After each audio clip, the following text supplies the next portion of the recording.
St. Paul's Ask an Expert series is a free educational program featuring knowledgeable presenters from our community discussing meaningful topics of interest for older adults and their families.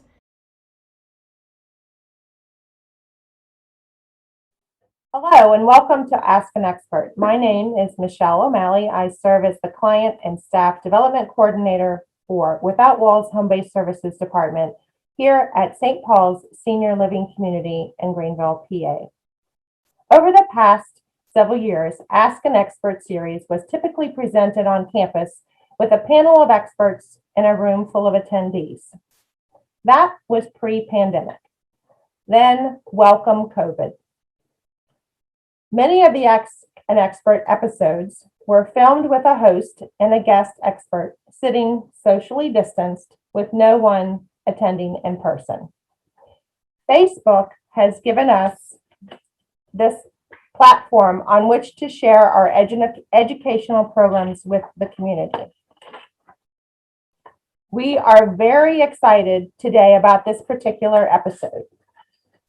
It is groundbreaking for this series in that I'm in Greenville, PA, on the beautiful campus of St. Paul's, and our guest expert is joining us via Zoom from Pittsburgh. We are super excited for him to be joining us via Zoom. So grateful for the gift of technology that brings us together today. The topic of this episode of Ask an Expert is the longest day, an event sponsored by the Alzheimer's Association, timely planned in the month of June, which is Alzheimer's and Brain Awareness Month. So without further ado, please join me in welcoming Nathaniel Sanfranco, Development Manager for the Alzheimer's Association, Greater Pennsylvania Chapter. Welcome, Nathaniel. Thank you for having me. Absolutely. So let's begin by your sharing with us the purpose of the Alzheimer's Association and the role you play in its mission. Sure. So the Alzheimer's Association started in 1980 as a resource for caregivers of those living with an Alzheimer's or dementia diagnosis. And it quickly has grown into what we are today. And we have expanded our efforts in being one of the top providers in Alzheimer's care and support efforts. So a lot of our focus goes into funding research so that we can hopefully one day develop treatment or cure for this disease.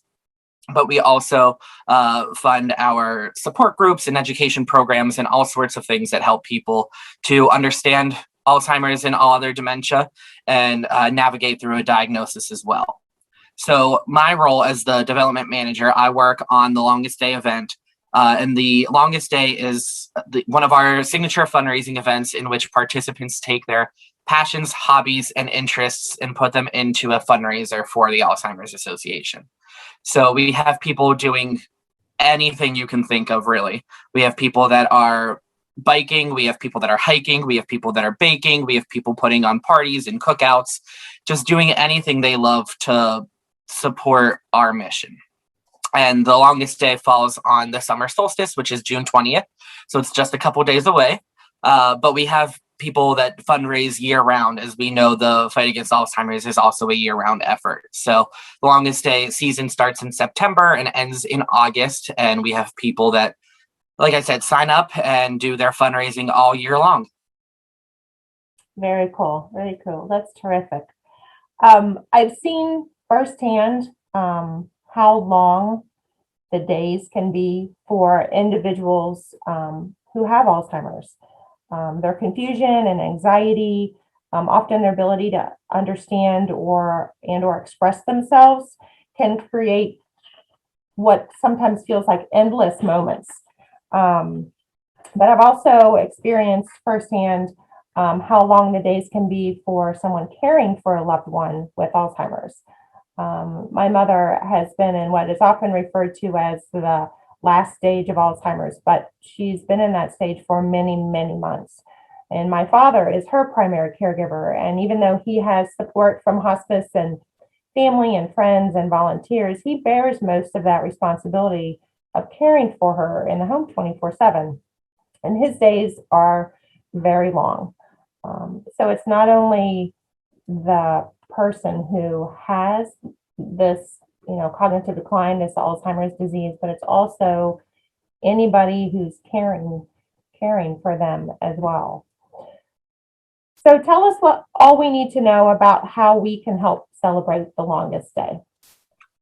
Sure. And I appreciate you sharing that, because with the longest day, it kind of ties in exactly to what you said. And that while we have the longest day, that's the summer solstice, it's the longest day of the year. Like you said, every day is the longest day for someone that has a diagnosis or is a caregiver to someone. So it's very important to just to be able to provide that support to them so that they can, like I said, navigate through that and be able to have that support system around them.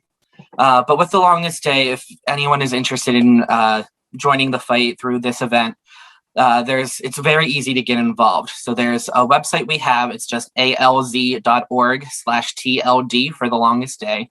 And people can go on there and get registered. And during the registration process, it asks you what fundraiser you want to do. And it gives you all sorts of ideas, such as those that I've mentioned and many that I haven't mentioned, because like I said, anything can be used as a fundraiser. It's never too late to register, even though we're only a couple days away from the actual longest day of the year. We have people that do stuff at whatever time works for them. So if later this summer works and you want to join this season in July and August, you can still do so, as we have until August 31st to register. So if you go online, you go through the registration process, there's a $20 registration donation that goes directly to your team's fundraising to get you started. But then you also get this awesome t-shirt that has our longest day logo and tagline there. I'm trying to show it for everyone. The day with the most light is what? The day with the most light is the day we fight. Nice. So everyone that signs up will get as a lead, will get a t-shirt, and then their team members can also sign up and make a $10 donation during registration if they want the t-shirt as well. But like I said, we have until July 31st to register, and then you have until August 31st to fundraise for this year. And then come September 1st, we do it all over again. Very good. Very good. Nathaniel, I know here at St. Paul's the past couple years, last year with the pandemic was a little different, but prior to that, we have used the longest day to bring awareness and do a little fundraising ourselves. We've set up a table in the lobby of our facility here and shared some pamphlets and literature, and we've had purple cupcakes and purple donuts and purple juice and anything to kind of just raise that awareness. We've had some drawings and gathered donations. But what other examples do you have that other people might be able to do in their community or in their town or personally? Sure. So there's endless possibilities for getting involved in doing what you love for the longest day. And I'm glad you said the color purple, because if you couldn't tell, we kind of love the color purple. It's kind of our thing. So we have long-term care facilities and families that do like purple themed events, and we have long-term care facilities that do carnivals for their residents and have it be purple themed. We have people that sell an item and then donate the proceeds. So we actually have one participant that works with a 31 vendor that is selling bags for the month of June, and then the proceeds are being donated back. We have one team in the Pittsburgh area that does a pinball tournament at a local pinball cafe. So they actually expanded it this year after the past 2 years, because it used to be a one-day pinball tournament. Last year, it turned into a virtual board game jam session. And then this year, they're kind of bridging the two, and they're doing it it started in June 1st and is going through June 18th. So they're doing a pinball tournament where people can come and play and record their scores. They're asking people to donate maybe the last 2 digits of their pinball score. They're asking for people to get involved at home, and if they're playing some sort of game, to make a bet or a wager and just have some fun with it and donate that way. So there's all sorts of ways like that people can get involved. One of my favorites that I saw from last year actually took place out in the Northern California area. and they had about a 20-pound block of ice. And in California, it's quite warm. So they literally watched the ice melt and had people donate. And with their donation, they would guess how long it would take for the ice to melt. And then they had a prize for the winner. So That's clever. anything, yes, anything you can think of can become a fundraiser. And I guess the sky's the limit, that there are so many things that you can do, that, just turning whatever your passion, like you indicated before, your passion, your interest, something that's catchy, into a fundraiser, and then donating those funds to this event. So yeah, we have all sorts of things. I'm just trying to go through the Rolodex in my mind because there's so many, but golf outings and cornhole tournaments, and just even if you want to get your feet wet and want to support the fight, just signing up and doing a Facebook fundraiser. Our website connects easily to a Facebook fundraiser, and you can fundraise on Facebook and have everything funnel into your fundraiser for the longest day. So it doesn't matter how big or small the event. It doesn't matter how small or big the donation amount is. Every little bit helps. So we appreciate anyone getting involved. Very good. And at the end of our session today, we are going to link all of the websites and the resources. But Nathaniel, could you say that link one more time? The website? Sure. So the website for the longest day is just alz.org/TLD. Thank you. Thank you. So the Alzheimer's Association: awareness, education, support services, research, fundraising, so much. Over the years, St. Paul's has had a wonderful partnership with the Alzheimer's Association. I've had the privilege of being a co-facilitator for a caregiver support group here on campus. So through this group, I know we have touched many individuals, family members and friends, who are caring or have someone in their life who has Alzheimer's. But we support many of them along in their journey to care for those individuals. Nathaniel, what are some other ways the Alzheimer's Association offers support? I know on the website there are many resources. Could you tell us a little bit about some of those categories? Sure. So before I dive in, I'll just share another website so that everyone can go online and navigate through everything and see what all is out there, because there's so much. So if you go to alz.org/PA,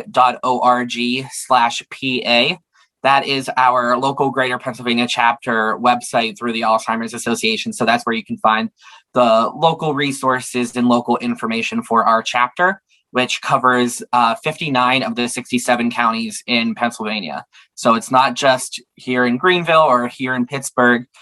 We actually cover most of the state of Pennsylvania. And then we work with other chapters that take care of the other remaining counties of Pennsylvania, as well as the entire country.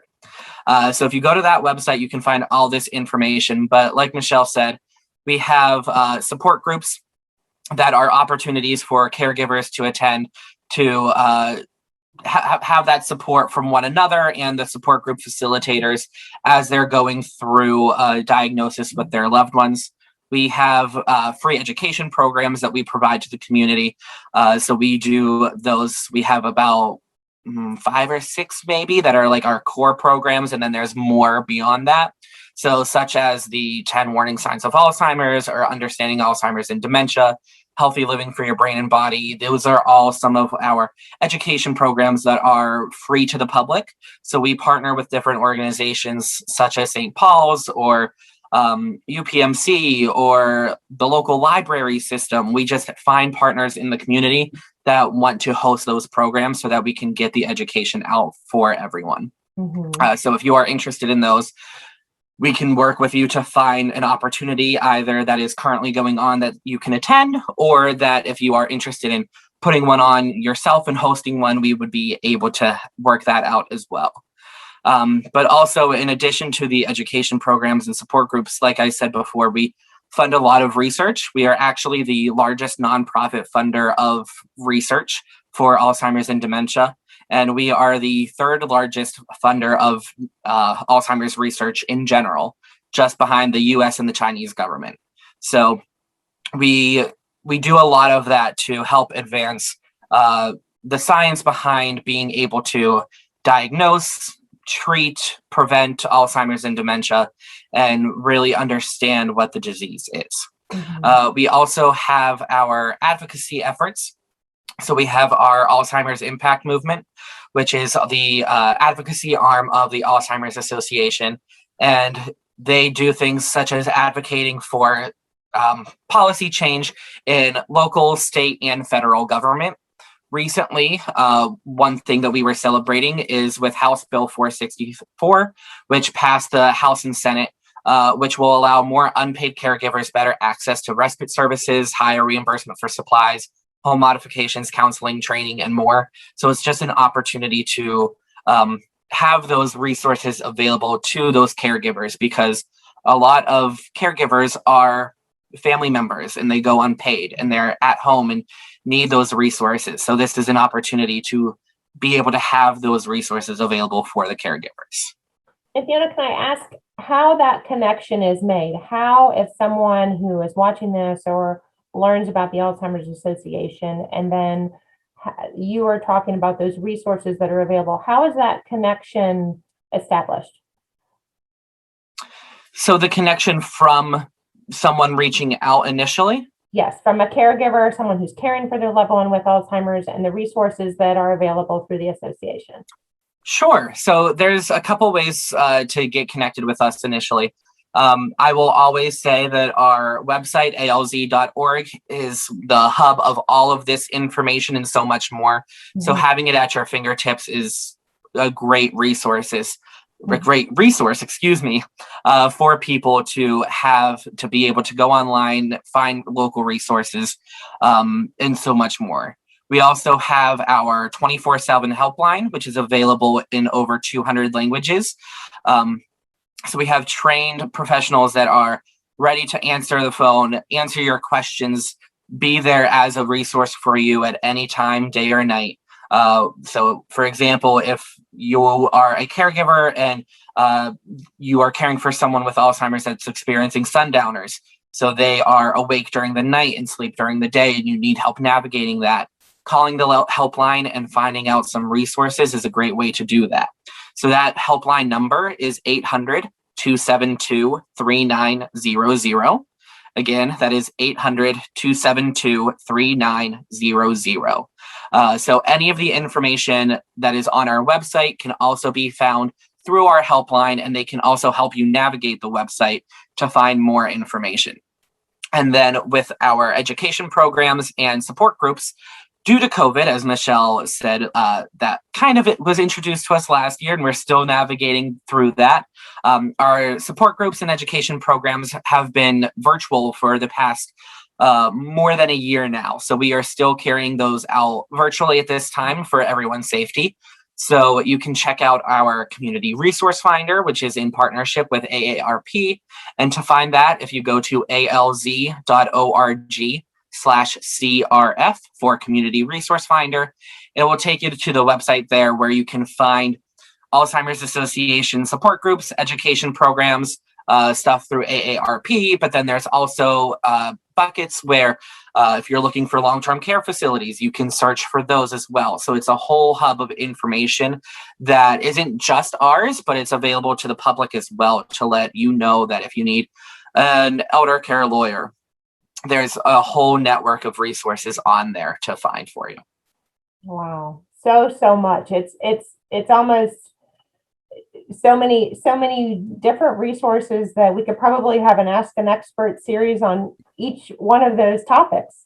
Nathaniel, I know another event that's coming up this fall is the Walk to End Alzheimer's. It's a big deal for us here at St. Paul's, and it's a fundraiser that many of us get behind. Can you share a little bit about the Walk to End Alzheimer's?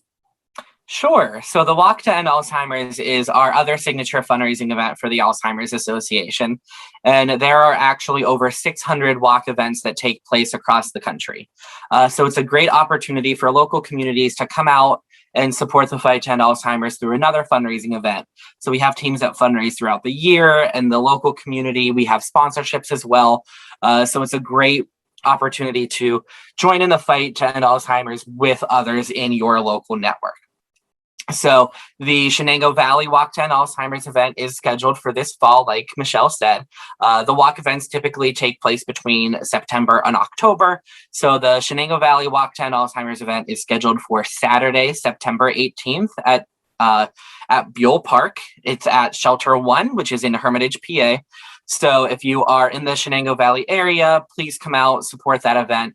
You can go online to find out more information and to register at act.alz.org/Shenango Valley. So that's act.alz.org/Shenango Valley. And again, that walk is September 18th. It's a Saturday morning, and we'll be at Buell Park for that one. Very good. And we welcome anybody who wants to join our team. It's a good time. It is. It's a great opportunity to see your family and friends and other people that are in the community, but also we do a ceremony that uses local stories as to why people participate in the walk through our Promise Garden ceremony. So that's always very touching. And then we set out on about a 1 to 2 mile walk, depending on the location and where we're at. But it's everyone in their purple shirts just joining together in the fight against Alzheimer's. Yeah, good. Thank you. All right, Nathaniel, thank you so much for all these valuable resources and that are available through the Alzheimer's Association and educating us on the longest day, the walk, and all the things. We appreciate you so much and the role you play in the Alzheimer's Association. I am proud of the connection that I have personally, and I speak on behalf of St. Paul Senior Living Community that we value the relationship that we have with the Alzheimer's Association. So, thank you, Nathaniel. Well, thank you for having me once again, and we appreciate everything you do with us through the walk and the longest day and the support groups as we're getting back to being in person. We'll start to have some support groups in person. So stay tuned for more information on that as well. Exactly. All righty. Thank you so much for joining us, and all of the information, the resources, the websites, the links will be put on the slides at the end. Thank you. Thank you.